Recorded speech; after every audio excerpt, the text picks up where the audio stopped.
ನಮಸ್ತೆ ವೀಕ್ಷಕರೇ, ಶುಭೋದಯ. ಜಾತಕ ಫಲ ಕಾರ್ಯಕ್ರಮಕ್ಕೆ ಸ್ವಾಗತ. ನಾನು ಪ್ರಗತಿ ಜೈರಾಮ್.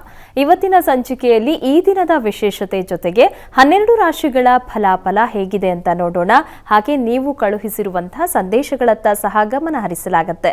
ಮೊದಲಿಗೆ ಪ್ರಾಜ್ಞರಾದ ಶ್ರೀಕಂಠ ಶಾಸ್ತ್ರಿ ಅವರನ್ನ ಕಾರ್ಯಕ್ರಮಕ್ಕೆ ಸ್ವಾಗತಿಸೋಣ.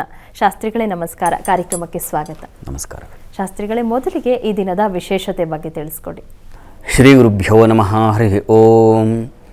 ಮೂರ್ತಿತ್ವೇ ಪರಿಕಲ್ಪಿತ ಶಶಿಭೃತೌ ವರ್ತ್ಮಾ ಪುನರ್ಜನ್ಮನ ಮಾತ್ಮೇತ್ಯಾತ್ಮವಿದಾಂ ಕೃತಶ್ಚೇಜತಾಂ ಭರ್ತ ಅಮರ ಜ್ಯೋತಿಷಾಂ ಲೋಕಾನಾಂ ಪ್ರಳಯೋದ್ಭವ ಸ್ಥಿತಿ ವಿಭುಶ್ಚಾನೇಕಧಾಯಶ್ಚರಿತೌ ವಾಚನ್ನ ಸದ್ದದಾ ತ್ವನೇಕ ಕಿರಣ ತ್ರೈಲೋಕ್ಯ ದೀಪೋ ರವಿಹಿ.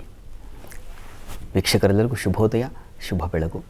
ಈ ದಿನದ ಸಂದೇಶಗಳನ್ನು ಪರಿಶೀಲಿಸೋಣ. ತತ್ಪೂರ್ವದಲ್ಲಿ ಹೊತ್ತಿನ ಪಂಚಾಂಗವನ್ನು ಗಮನಿಸಿಕೊಳ್ಳೋಣ. ಶ್ರೀ ಶೋಭಕೃನಾಮ ಸಂವತ್ಸರ, ಉತ್ತರಾಯಣ, ಶಿಶಿಋತು, ಫಾಲ್ಗುಣ ಮಾಸ, ಶುಕ್ಲ ಪಕ್ಷವಾಗಿದೆ. ಈ ದಿವಸ ಶನಿವಾರವಾಗಿರ್ತಕ್ಕಂಥದ್ದು. ಸಪ್ತಮಿ ತಿಥಿ, ರೋಹಿಣಿ ನಕ್ಷತ್ರ. ಈ ದಿವಸ ತುಂಬ ಚೆನ್ನಾಗಿದೆ. ಈ ದಿವಸ ಶನಿವಾರ, ಸಪ್ತಮಿ ತಿಥಿ, ರೋಹಿಣಿ ನಕ್ಷತ್ರ. ಶನಿವಾರ ರೋಹಿಣಿ ನಕ್ಷತ್ರ ಎರಡು ಸೇರಿದರೆ ಅಮೃತ ಸಿದ್ಧಿ ಯೋಗವಾಗುತ್ತೆ. ಆದಿತ್ಯ ಹಸ್ತೋ ಗುರುಪುಷ್ಯ ಯೋಗೋ ಬುಧಾನುರಾಧ ಶನಿ ರೋಹಿಣೀಜ.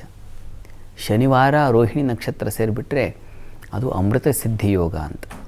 ಹೀಗಾಗಿ ಈ ದಿವಸ ಅಮೃತ ಸಿದ್ಧಿ ಯೋಗವಾಗಿದೆ. ಸಪ್ತಮಿ ತಿಥಿ ಇರ್ತಕ್ಕಂಥದ್ದು ಕೂಡ, ಹೀಗಾಗಿ ವಿಶೇಷ ಕೆಲಸಗಳನ್ನು ಖಂಡಿತ ಮಾಡಬಹುದು. ಆದರೂ ಶನಿವಾರ ಅಂತ ಶುಭ ಕಾರ್ಯಗಳನ್ನು ಮಾಡೋದಿಲ್ಲ, ಮಂಗಳ ಕಾರ್ಯಗಳನ್ನು. ಆದರೆ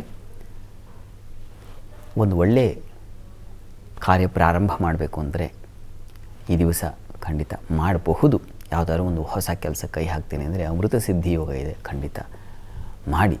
ಶನೈಶ್ಚರನು ಚೆನ್ನಾಗಿದ್ದಾನೆ ಗೋಚಾರದಲ್ಲಿ. ಹೀಗಾಗಿ ಒಳ್ಳೆಯ ಹೋರೆಯನ್ನು ಗಮನಿಸಿಕೊಂಡು ಅಮೃತ ಸಿದ್ಧಿ ಯೋಗದಲ್ಲಿ ಮಾಡಬಹುದು.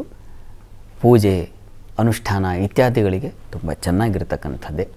ಹೀಗಾಗಿ ಚೆನ್ನಾಗಿದೆ ಈ ದಿವಸ.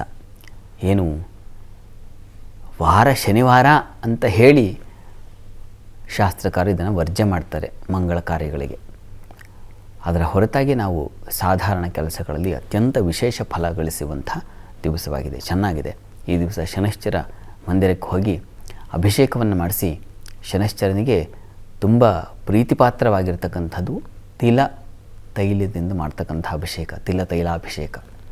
ಅದನ್ನು ಮಾಡಿಸಿದ್ರೆ ಕರ್ಮಗಳನ್ನು, ಕಷ್ಟಗಳನ್ನು ಕಳಿತಾನವನು.